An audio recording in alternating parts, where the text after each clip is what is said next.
Thanks very much, Francis. I come at this as a complete amateur on the subject, as Alan will know. I'm not in any way a scientist or a medic. I have learnt what I've learnt from other people and to some extent through limited experience. I worked in Tanzania for 11 years in business, in the coffee business, agriculture, and in doing so, my wife was a doctor, so she worked in public health, so I've learnt a bit from her, in fact a lot from her. But I also, when I was out there, contracted various tropical diseases, as you do, if you stay for long enough, including malaria a few times, and that's really where I began to get interested in the whole issue of malaria and eventually neglected tropical diseases, and what could be done about them. I wasn't particularly interested in climate change, other than that I saw the effects of climate change because we lived in a town called Moshi, which is at the bottom of Mount Kilimanjaro, and from when I first saw Mount Kilimanjaro in February 1989 until now, there's a huge difference in the ice cap, in the climate, and so I've seen for myself what has happened over the last 20-25 years. So that's really if you like, the practical background that I have. I just want to say a little bit, first of all, about things that people have said to me in my work as a parliamentarian on the International Development Committee. I also chair the International Parliamentary Network for the World Bank and the IMF. And the president of the World Bank, Dr. Jim Kim, said in a meeting a few weeks ago, he said, we are preparing for the next really bad pandemic. Which is bound to happen in the next, he says, 3 decades, probably a lot closer than that. And by really bad pandemic, he's not talking about some of the ones that we've seen in recent years. He's talking about something akin to the Spanish flu that afflicted the world in 1919, just after the First World War, which killed upwards of 50 million people, certainly far more people than were killed in the First World War. And talking with Dr. David Nabarro as well, who led the World Health Organization's work on Ebola, he said it was just such a not a good thing, but it was a mercy that Ebola was not an airborne virus, because if it had been, clearly the impact would have been absolutely catastrophic. So here you have two people who know an awful lot more than I ever will, saying that we have serious threats from global pandemics. Now, you also have, you've probably all read this book by the Chief Medical Officer, Dame Sally Davis. If you haven't, I recommend it. It's very short, it's called The Drugs Don't Work. It's really all about antimicrobial resistance and saying that we have a serious problem, which you probably, again, know much more than I do about, in the lack of antibiotics in the locker. There are some coming along, one or two useful ones, but nothing like the numbers that we really need for the next 20, 30, 40 years. And what's more worrying is that there isn't the research money going into it, because antibiotics basically don't pay. They're not a profitable drug when you compare it with the alternatives such as cancer drugs, drugs against diabetes and so on. Interestingly, the work that I've been involved in tracking through the Malaria and Neglected Tropical Diseases group, we see the opposite of that, because of the initiative that was taken, first of all, in the Medicines for Malaria venture, started in 1999, and then in the Neglected Tropical Diseases Initiative and the Malaria Vaccines Initiative, we've had several really good new products coming through over the last 10, 15 years as a result of public-private partnerships, which simply would not have been there. You can think of the coartem dispersant, the pediatric formulation, to protect or to cure children from malaria. You can think of the artesunate injections for severe malaria and several others, which would not have happened but for this public-private partnership, the work between the private sector with its know-how, between universities such as Imperial and others around in the UK and elsewhere, and between NGOs and organisations such as DFID, the Department for International Development, which is providing a lot of the funding. So as Dr. Montgomery, or Professor Montgomery was saying, this is an instance where we have the tools. We know that we have the ability to get to the tools, and I have no doubt that with a similar will, we could do the same with antibiotics. We could have a really good public-private partnership global programme that would fund new generations of antibiotics that would put us in a position to counter the various diseases and epidemics that are going to affect us in the coming years.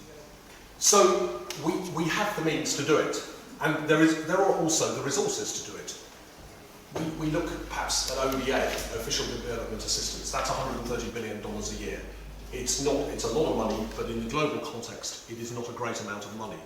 But if we take into account other sources of capital, tens of trillions of dollars that are available, we do have the ability to do this. And particularly if we look, and the one thing that people will ultimately, politicians will ultimately sit up and listen to, is the impact on the economy.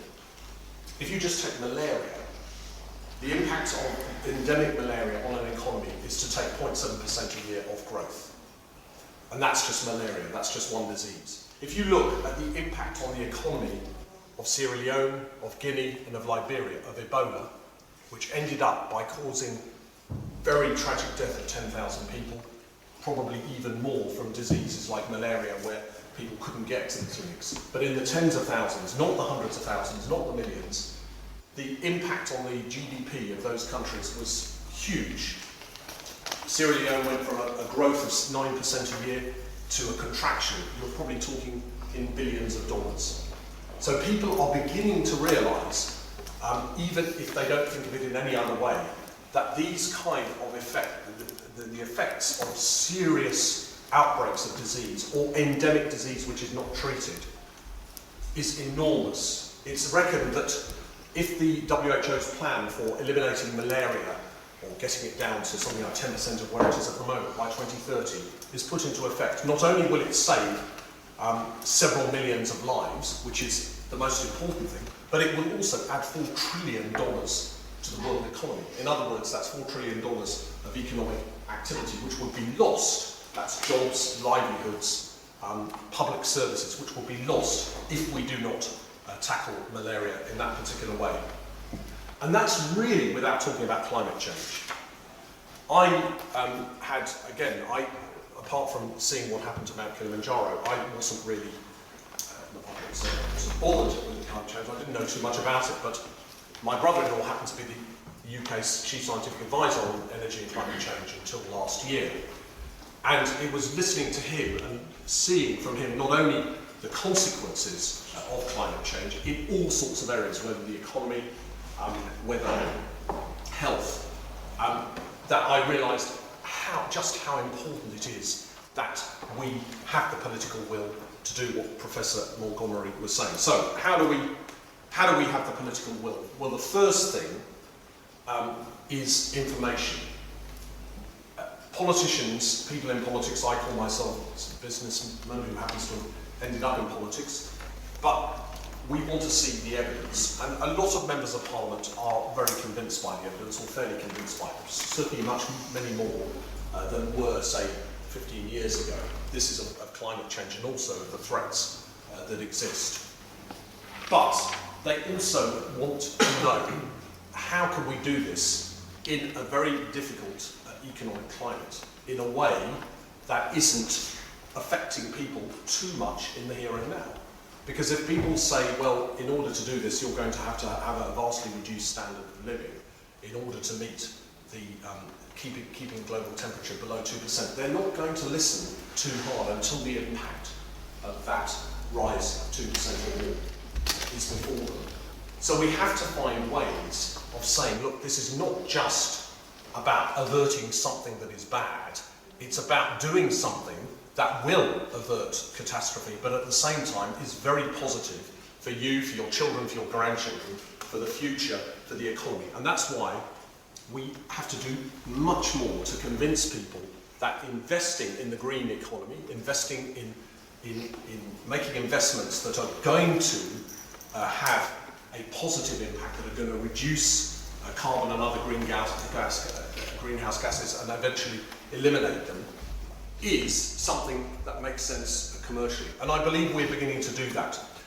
It was interesting listening to the debate around Sustainable Development Goals in New York, because for the first time, really, you had a lot of major multinational companies engaging you've had companies over the last few years which have begun to engage with the Sustainable Development Agenda, but now they're beginning to realise that they have no option other than to do this, and in fact it's in their interests, and they will not be around in 20 or 30 years' time if they do not engage in this. So I suppose the final thing I would say here at this point, because we'll have plenty of time for questions and answers and debate later, is that I see in our very limited role, very, as I say, no exposed at all, but in Parliament to try, as somebody who's been involved in business, who believes in the importance of the private sector, who praises the work of the private sector, which I've seen do so much good work, but at the same time recognises that without public intervention, as we've seen with things like the Medicines for Malaria venture, which would not have happened without public funding, and without working together with civil society, bringing those 3 or 4 areas together is the only way that we're going to do it. In the past, that just hasn't happened. When I was working as a businessman in Tanzania, business was anathema. Nobody in the development world wanted to know anything about business. We were the evil lot who were exploiting everybody else. That, fortunately, is a thing of the past, and people are working much more closely together. So, I would say, in answer to the question, how can we generate political will to do it? We in Parliament and everybody outside Parliament needs to be saying, look, we've all got something to contribute. Let us work together. It may sound a ridiculous thing to say, it's obvious we should work together, but it actually hasn't been obvious over many years. We now have the opportunity to say that this is the right way to do it, and indeed it's the only way to do it.